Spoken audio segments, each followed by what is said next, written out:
Hello guys, good morning. তো দেখতেই পাচ্ছ এখন সকাল সকাল ঘুম থেকে উঠে চলে এসেছি তোমাদের সাথে দেখা করতে। তো এরপর আজকে না একটু কেমন কেমন লাগছিল, কিছুই খেতে ভালো লাগছিল না, তাই ভাবছিলাম আজকে ইউনিক কিছু রান্না করি। তো দেখো এখন ফ্রিজে ছিল এই যে ভেটকি মাছ। তো ভেটকি মাছটাকে এখন আমি নুন হলুদ দিয়ে সুন্দর করে ম্যারিনেট করে রেখেছি। তোমরা এই মাছটা থেকে বুঝতেই পারছো আজকে আমি কী রান্না করতে চলেছি। তো দেখতেই পাচ্ছ এখানে সর্ষে আছে, এখানে টক দই আছে, আর একটু লেবুর রস চিপে নিয়েছিলাম মাছের মধ্যে, সেটাও তোমাদের দেখিয়ে দিলাম। আর এই যে এখন আমার বোন চলে এসছে জুঁই ফুল নিয়ে, কালকে ওর নাচের প্রোগ্রাম আছে, তো সেই জন্য ওর মাথায় লাগাতে হবে এটা, তাই ও নিয়ে চলে এসছে আমাকে দেখাচ্ছে। আর এখানে আমি এখন পেস্টটা তৈরি করে নিয়েছি।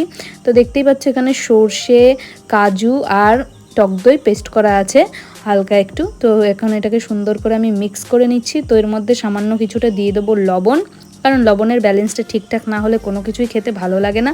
আর গাইস সত্যি কথা বলতে আমার রান্না বান্না করতে প্রচণ্ড ভালো লাগে। আর এই যে দেখো এখন আমি দিয়ে দিচ্ছি হলুদ, এতে কালারটা আরও সুন্দর হয়ে যাবে। দেখতেই পাচ্ছ কি সুন্দর হয়ে গেল, আগে একটু ফ্যাকাশে ফ্যাকাশে ছিল, এখন একদম হলুদ হয়ে গেল। আর ঝাঁঝের জন্য এখানে আমি এখন দেব সর্ষের তেল, এটা ইমামি সর্ষের তেল, তোমরা যে কোনো সর্ষের তেলই ব্যবহার করতে পারো। আর তারপর মাছগুলোকে এখানে সুন্দর করে ম্যারিনেট করে রাখবো আধ ঘন্টা, মিনিমাম আধ ঘন্টা তো রাখতেই হবে। আমি তো অনেকক্ষণই রেখেছিলাম, প্রায় 1.5 ঘন্টা মতন রেখেছিলাম ম্যারিনেট করতে। যত সুন্দর ম্যারিনেট হবে তত ভালো খেতে হবে। তো দেখতেই পাচ্ছ এখন সুন্দর করে মাছগুলোকে ম্যারিনেট করে রেখেছি। আর ভেটকি মাছের পাতুরি যা যা খেতে হয়েছিল না, তোমাদেরকে কি বলবো। তো তোমরা এইভাবে আমার মতনই সুন্দর এমন প্রসেসেই রান্না করবে। তো সেই প্রসেসটাই তোমাদের দেখিয়ে দিচ্ছি। আর এরপর গরমে ঘেমে গিয়েছিলাম, তাই খেয়ে নিলাম একটু জল।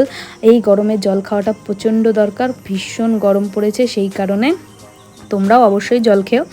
আর এরপর দেখো এখন আমি হাতে একটা চাকু নিয়ে চলে যাচ্ছি কলা পাতা কাটতে। দেখতেই পাচ্ছ, দেখে মনে হচ্ছে মানুষ খুন করতে যাচ্ছি, কিন্তু না, এখন আমি কলা গাছ থেকে কলা পাতা কাটতে যাচ্ছি। তো চলে এসেছি আমার ছোটো ঠাকুমার বাড়ির সামনে। এখানে দেখতেই পাচ্ছ অনেক অনেক গাছ আছে। তো এই গাছের মধ্যে একটা সুন্দর কলা গাছও আছে, কলা গাছের পাতাগুলো খুব খুব খুব সুন্দর হয়। আর এই যে মাঝখানে একটা টাওয়ারও আছে এই বাগানের মাঝেই। আর এই যে দেখতেই পাচ্ছ এখন কলা গাছের সামনে চলে এসেছি। এখানে একটা না, এখানে অনেকগুলো কলা গাছ আছে। তো কোনটা নেব বুঝতে পারছিলাম না, আমার বোন আমায় সাজেস্ট করছিল যে ওইটা ছেড়ে ওইটা নে। তো ওর কথা মতনই আমি কাটছিলাম, কারণ ও এসব ভালো বোঝে, আবার মানে ও হচ্ছে পাকা বুড়িদের মতন সব কিছু বেশি বোঝে। আর এই যে দেখো এখন আমি কাটতে গিয়ে তো পাতাটাই ছিঁড়ে গেল, তারপর পাতার নিচটা ধরে কাটছিলাম, না হলে পাতাগুলো পরপর করে ছিঁড়ে যাচ্ছিলো। তো দেখতেই পাচ্ছ এখন কাটতে পারছি না, কারণ চাকু দিয়ে এই কলা গাছ কাটা যায়ও না, তাও আমি ওস্তাদি করে কাটতে গিয়েছি। তো আমাকে তো কাটতেই হবে। তো এই যে দেখো ফাইনালি আমি কেটে ফেলেছি গাছটা। আর কেটে মনে হচ্ছে আমি আইপিএল জিতে ফেলেছি, এত খুশি হচ্ছে। আর এই যে এখন আমরা দুই বোন চলে যাচ্ছি কলা গাছ নিয়ে, কলার পাতা নিয়ে। আর এখন এই যে কলের মধ্যে সুন্দর করে কলা পাতাটাকে ধুয়ে নেব, কারণ কলা গাছে অনেক নোংরা টোংরা থাকে, তো সেইটার জন্য এখন কলা পাতাটাকে সুন্দর করে ধুয়ে নিতে হবে, না হলে পেট খারাপ নিশ্চিত। তো সেই জন্য এখন সুন্দর করে পাতাটাকে ধুয়ে নিচ্ছি। আর এই যে এখন ছোট ছোট পিসেস করে নিয়েছি পাতাটার, এগুলোকে এখন আমরা সুন্দর করে সেঁকে নেব, কারণ পাতাটা না সেঁকলে যখন এটাকে ফোল্ড করব মাছের মধ্যে দিয়ে, তখন সেটা ফেটে যাবে, ফেটে পুরো মশলাটাই বেরিয়ে যাবে। তো এখন এই যে তাওয়া গরম করে নিয়েছি, এবার সুন্দর করে এখানে সেঁকে নেব। দেখো পাতাগুলো এবার কি সুন্দর নরম হয়ে যাবে। আর এই যে আমার বোন আর ওর বান্ধবীরা ডান্স প্র্যাকটিস করছিল। আর এরই মধ্যে চলে আসলো আমার নাইকা থেকে একটা পার্সেল অর্ডার করেছিলাম, তো সেই পার্সেলটা। আর এর মধ্যেই দেখো আমার মাছটাও ম্যারিনেট হয়ে গেছে, দেখতে পাচ্ছ কালারটাও চেঞ্জ হয়ে গেছে, আর মাছটা দেখেও মনে হচ্ছে অনেকটা সফট হয়ে গেছে। দেন দেখো ওই সেঁকা কলা পাতাগুলোর ওপরেই আমি মাছটা দিয়ে দিলাম, আর একটুখানি সেই গ্রেভিটাও দিয়ে দিচ্ছি, এতে আরও টেস্ট ভালো হয়, মানে গ্রেভিটার টেস্টটা বেশি ভালো লাগে মাছের থেকেও।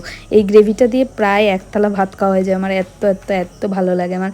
আমি এই ফার্স্ট টাইম কাতলা মাছে ভেটকি মাছে করছি, এর আগে আমি কাতলা মাছেও করেছি, সেটা তো আরও টেস্টি খেতে হয়েছিল। আর এটা ফার্স্ট টাইম ভেটকি মাছটাও ভালো হয়েছিল, ভেটকি মাছেরই তো মেনলি পাতুরিটা খায়। তো আমি কাতলা মাছেরও ট্রাই করেছিলাম। আর এই যে দেখতেই পাচ্ছ ওপর থেকে এখন একটা সুন্দর করে একটা কাঁচা লঙ্কা দিয়ে দিয়েছি। এইবার এটাকে ফোল্ড করব, কিভাবে ফোল্ড করব বুঝতে পারছিলাম না, কারণ মশলাটা বেরিয়ে যাচ্ছিল। তো সুন্দর করে এখন আস্তে ধীরে আমি ফোল্ডটা করে নিচ্ছি, নাহলে পুরো মশলাটাই বেরিয়ে যাবে। দেখতেই পাচ্ছ এখন আমি সুন্দর করে আলতো আলতো হাতে ফোল্ড করে নিচ্ছি। আর এটাকে একটা থালার ওপর রেখেছি, না হলে তো পড়েই যাচ্ছিলো, ঠিকঠাকভাবে রাখা যাচ্ছিল না। তো দেখতেই পাচ্ছ এখন সুন্দর করে মুড়িয়ে নিয়েছি, এই পড়ে গেল একটুখানি, এবার এটাকে কাছিয়ে নিয়েছি। তারপর এখন দেখো অনেক কষ্টে সৃষ্টে অনেক যুদ্ধ করার পর ফাইনালি হলো। আর আমার কাছে যেহেতু সুতির সুতো নেই, তাই এমনি জামাকাপড় সেলাই করার সুতোটা দিয়েই বেঁধে নিচ্ছিলাম। এটা দিয়েও ভালো হয়েছিল, কিন্তু হালকা হালকা আঁচে দিতে হবে, নাহলে একদম জ্বলে পুড়ে যাবে। তো এখন আমি পার্সেলটাকে আমি সুন্দর করে বেঁধে নেবো। আমি অনেকগুলো গিট দিই, না হলে পুড়ে গিয়ে ছিঁড়ে যায়। আর দেখতেই পাচ্ছ এখানে কত সুন্দর করে অনেকগুলো গিট দিয়ে নিয়েছি। আর এই যে এখন আমার পাতুরির পার্সেলগুলো রেডি হয়ে গেছে। আর এখানে তেল আমি গরম করে নিচ্ছি এখন ফ্রাইং প্যানে। এই প্যানটার ওপরেই আমরা এখন রান্নাটা করব। তো দেখতেই পাচ্ছ এখন একটা একটা করে পাতুরিগুলো আমি সাজিয়ে নিচ্ছি সুন্দর করে এর উপর। এগুলোকে এবার হালকা আঁচে ভেজে নেব সুন্দর করে, তাহলেই হয়ে যাবে। মাছের ভেতরটা পুরোপুরি সেদ্ধ হতে হবে, হালকা হালকা আঁচ ভাজলেই সেদ্ধ হবে, নাহলে পুরো পুড়ে যাবে বেশি জোরে আঁচ দিলে। তো দেখতেই পাচ্ছ এখন এগুলো স্টিম হচ্ছে, এটাকে ঢাকা দিয়ে দেব। তো এরপর দেখো মাছের পাতুরিগুলো রেডি হয়ে গেছে। আর এখানে আমি এখন খোলাও শুরু করে দিয়েছি। আর এখন আমি রেডি হয়ে গেছি অ্যাবাকাস ক্লাসে যাব বলে। দেখতেই পাচ্ছ কেমন লাগছে লিপস্টিক ছাড়া।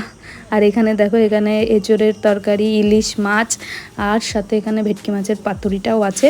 তো পাতুরিটা এখন আমি ওপেন করছি, তো সেটাই তোমাদের সাথে শেয়ার করে নিচ্ছি। দেখো মাছটার সফটনেসটা দেখলেই তোমরা বুঝতে পারবে কতটা সুন্দর হয়েছে মাছটা। দেখতে থাকো।